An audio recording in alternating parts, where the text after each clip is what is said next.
సమస్త కోటి జీవరాశులు జీవనం సాగిస్తున్నాయి. సమస్త జీవులు జీవనం సాగించాలంటే వనరులు చాలా అవసరం. ప్రకృతి మనకు సహజ వనరులను ప్రసాదించింది. ఆ వనరుల దుర్వినియోగం చేస్తున్నారు. మానవ జీవన కార్యక్రమంలో భాగంగా క్లోరోఫ్లోరో కార్బన్ వలన వాతావరణంలో CO2 మోతాదు విపరీతంగా పెరిగిపోయి గ్లోబల్ వార్మింగ్ కు కారణమవుతుంది. గ్లోబల్ వార్మింగ్ వల్ల ఓజోన్ క్షీణించి అతినీల లోహిత కిరణాలు భూమిపై పడుతున్నాయి. ఈ కిరణాల వల్ల సమస్త జీవకోటికి అనేక ఆరోగ్య సమస్యలు తలెత్తుతాయి. అయితే వాతావరణంలో ఎన్ని పొరలు ఉన్నాయి? అసలు ఓజోన్ క్షీణతకు గల కారణాలేంటి? క్షీణించడం వల్ల తలెత్తే సమస్యలేంటి? తీసుకోవాల్సిన జాగ్రత్తలు ఏంటనే అంశాలని ఇప్పుడు చర్చిద్దాం.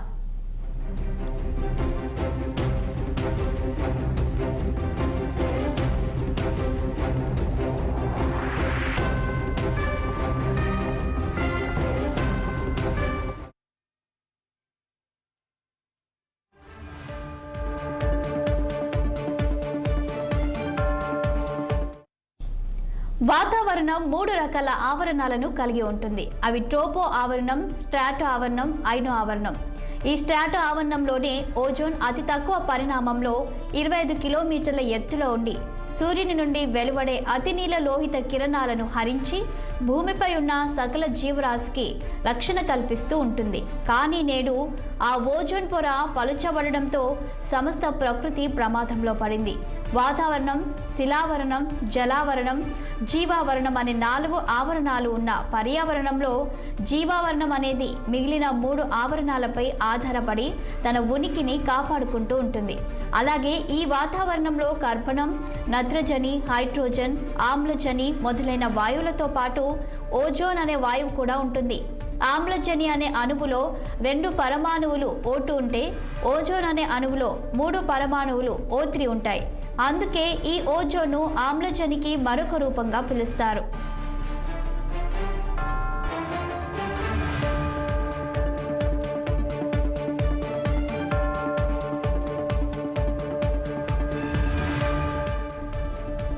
ఈ ప్రమాదకర పరిస్థితుల గూర్చి 1985-86లో ఉపగ్రహం తీసిన ఫోటోల ఆధారంగా కొన్ని దశాబ్దాలుగా ఓజోన్ పొర క్షీణిస్తున్నదని, ఈ క్షీణత విస్తరించి ఆస్ట్రేలియా, న్యూజిలాండ్ దాకా వ్యాపిస్తుందని తెలియపరిచింది. 1979లో మంచు ఖండమైన అంటార్కిటికాలో ఓజోన్ పొర క్షీణిస్తుందని పర్యావరణ శాస్త్రవేత్తలు ఆందోళన వ్యక్తం చేస్తూ ఓజోన్ పొర కాపాడుకోవాల్సిన అవసరం గూర్చి వివరించారు. 1986-95 వరకు అంతర్జాతీయ పర్యావరణ హరిత శాంతి సమూహం ఓజోన్పై ప్రభావం చూపే వాయువులను సైతం అంచనా వేసింది. సాధారణంగా భూమిని వెచ్చగా ఉంచేందుకు సహజ సిద్ధంగానే ఒక వ్యవస్థ ఉంటుంది.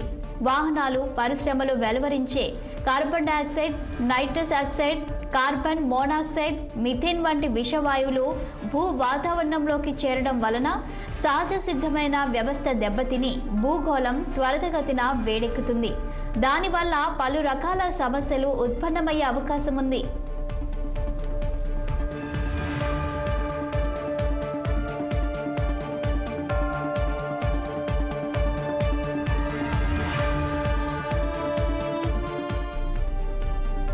వాతావరణ మార్పుల కారణంగా చల్లగా ఉన్న భూ ప్రాంతాలు అధికంగా వేడెక్కడం వలన వ్యాధికారక సూక్ష్మజీవులు వృద్ధి చెందడం, వివిధ రకాల వ్యాధులు విపరీతంగా ప్రబలడం వలన సహజ సిద్ధమైన రక్షణ వ్యవస్థ లేకపోవడం వలన వ్యాధి ప్రబలిన ప్రాంతాలలో మానవాళికి విపరీతమైన ప్రాణ నష్టం జరిగే అవకాశం ఉంది.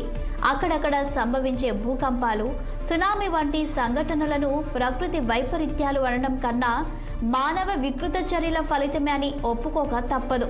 ఒకప్పుడు దట్టమైన అరణ్యవాసం కలిగి ఉన్న భూమి నేడు 20% ప్రాంతానికే పరిమితమైంది.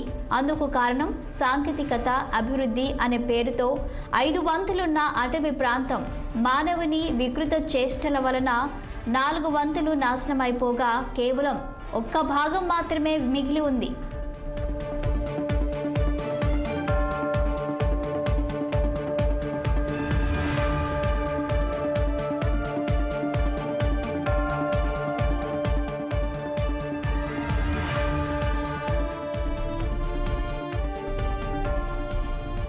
ప్రస్తుతం ప్రతి ఏడాది దాదాపు 1,20,00,000 హెక్టార్ల మేరకు అడవుల విధ్వంసం కొనసాగుతుంది. పరిస్థితి ఇలాగే కొనసాగితే 2050 కల్లా అనేక అటవీ ప్రాంతాలు, అరణ్యాలు పూర్తిగా అదృశ్యమైపోయే అవకాశం ఉందని పర్యావరణవేత్తలు ఆందోళన వ్యక్తం చేస్తున్నారు. ఈ అడవులు అంతరించడానికి మరో ప్రధాన కారణం జనాభా విపరీతంగా పెరుగుతున్న ఆహార అవసరాల రీత్యా అటవీ ప్రాంతాలను నిర్మూలించడం జరుగుతుంది. వాణిజ్య పంటల అభివృద్ధి మరియు నివాస గృహాలు, భారీ భవనాల నిర్మాణాలు, రకరకాల సామాగ్రి తయారీకి అవసరమయ్యే కలప కోసం అడవులు అదృశ్యమవుతున్నాయని పర్యావరణ నివేదికలు తెలియజేస్తున్నాయి. చెట్లు వాతావరణంలోని కార్బన్ డయాక్సైడ్ను తీసుకొని ఆక్సిజన్ను విడుదల చేస్తాయని జగమెరిగిన సత్యం. కానీ అడవుల విధ్వంసం వలన ఈ ప్రక్రియ నిలిచిపోయి క్లోరోఫ్లోరోకార్బన్ వలన వాతావరణంలో CO2 మోతాదు విపరీతంగా పెరిగిపోయి గ్లోబల్ వార్మింగ్కు కారణమవుతుంది.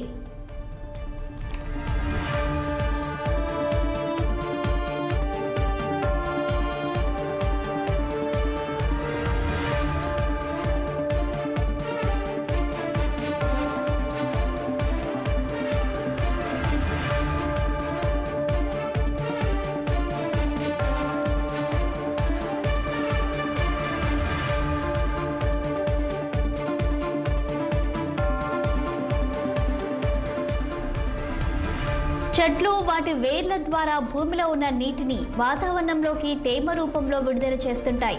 కానీ చెట్ల నరికివేత వలన ఈ ప్రక్రియ ఆగిపోయి ఆ ప్రాంతంలోని వాతావరణం పొడిగా తయారవడంతో పాటు భూమిలో నీటిని నిలుపుకునే సామర్థ్యం కూడా కోల్పోతుంది. భూమికి ఒక కవచంలా ఉండే వృక్షాలను నరికివేసినప్పుడు ఆ కవచం తొలగిపోయి భూక్షయం మొదలవుతుంది. భూమి మీద ఉన్న జీవజాతులన్నిటిలో దాదాపు సగం వరకు అరణ్యాలపైననే ఆధారపడి జీవిస్తున్నాయి. ఈ అరణ్యాలను ధ్వంసం చేసినప్పుడు అసంఖ్యాకంగా జీవజాతులు అంతరించిపోయి జీవ సమతుల్యత దెబ్బతింటుంది. పర్యావరణ పరంగా భూమికి జరుగుతున్న నష్టాన్ని ప్రపంచ దేశాలు ఏనాడో గుర్తించాయి. ప్రమాదాన్ని తగ్గించేందుకు జరిగిన అనేక ప్రపంచ సదస్సులలో ఎన్నో తీర్మానాలు చేసి అనేక ఒప్పందాలు కూడా కుదుర్చుకున్నాయి.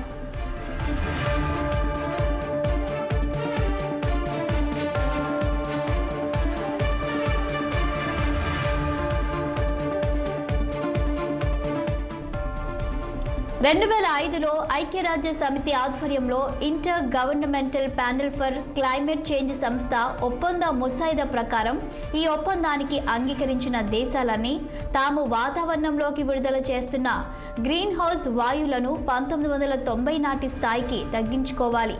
జీవ వైవిధ్యాన్ని కాపాడేందుకు 1975లో కుదిరిన ఒప్పందం convention of international trade in endangered species of wild fauna and ఫ్లోరాని ప్రకారం జంతువుల ఎగుమతి దిగుమతులను నిషేధించారు. 1987లో ఓజోన్ పొర క్షీణతను అరికట్టేందుకు మాంట్రియల్ ఒప్పందం కుదిరింది.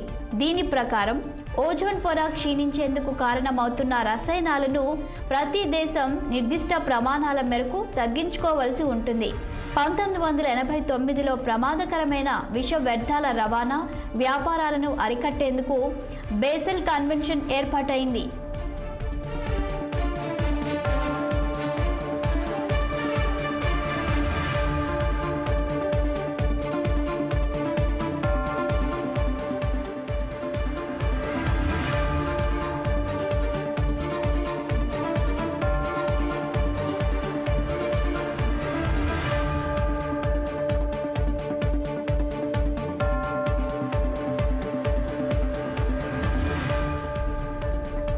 దేశ అధినేతలు, శాస్త్రవేత్తలు పాల్గొన్న ప్రతి ధరిత్రి సదస్సులోనూ నశించిపోతున్న జీవజాతుల జీవావరణ వ్యవస్థల రక్షణకు అనుసరించవలసిన మార్గాలు, విషవాయువుల మోతాదులను తగ్గించడం వంటి పలు పర్యావరణ అంశాలపై దృష్టి సారించి పర్యావరణ నష్టాలను తగ్గిస్తూనే అభివృద్ధిని కొనసాగించాల్సిన అవసరం ఉందనే సందేశాన్ని ఇస్తూనే ఉన్నప్పటికీ ఆ సూచనలు పూర్తి స్థాయిలో అమలు పరచడంలో ప్రపంచ దేశాలు విఫలమవుతూనే ఉన్నాయి.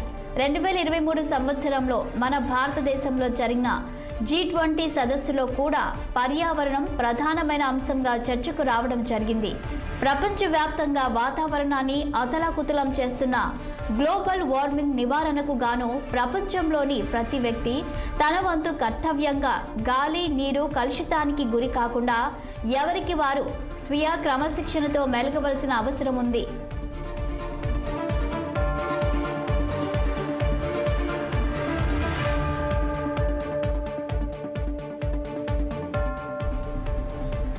కుటుంబానికి, సమాజానికి మధ్య వారధిగా నిలిచేది పాఠశాల. కాబట్టి పాఠశాల స్థాయి నుండే ఓజోన్ పొర గూర్చిన అవగాహనకై సెమినార్స్ నిర్వహించడం, వ్యాసరచన, వక్తృత్వం, చిత్రలేఖనం వంటి పోటీలను నిర్వహించాలి. విరివిగా మొక్కలు నాటే కార్యక్రమాన్ని కూడా ఉద్యమంలా చేపట్టాలి. అలాగే సమస్త మానవాళి నిర్లక్ష్య ధోరణి వీడి ప్రతి చిన్న పనికి కూడా పెట్రోల్ వాహనాలను వినియోగించకుండా వ్యక్తిగత వాహనాల వాడకాన్ని తగ్గిస్తూ ప్రత్యామ్నాయమైన ఇంధన వనరులను ఉపయోగించుకోవాలి. ప్లాస్టిక్ వాడకాన్ని పూర్తిగా తగ్గిస్తూ వ్యవసాయంలో సహజ ఎరువులకు మాత్రమే ప్రాధాన్యతనిస్తూ ఓజోన్ పొర క్షీణించకుండా వ్యవహరించవలసిన అవసరం ఉంది.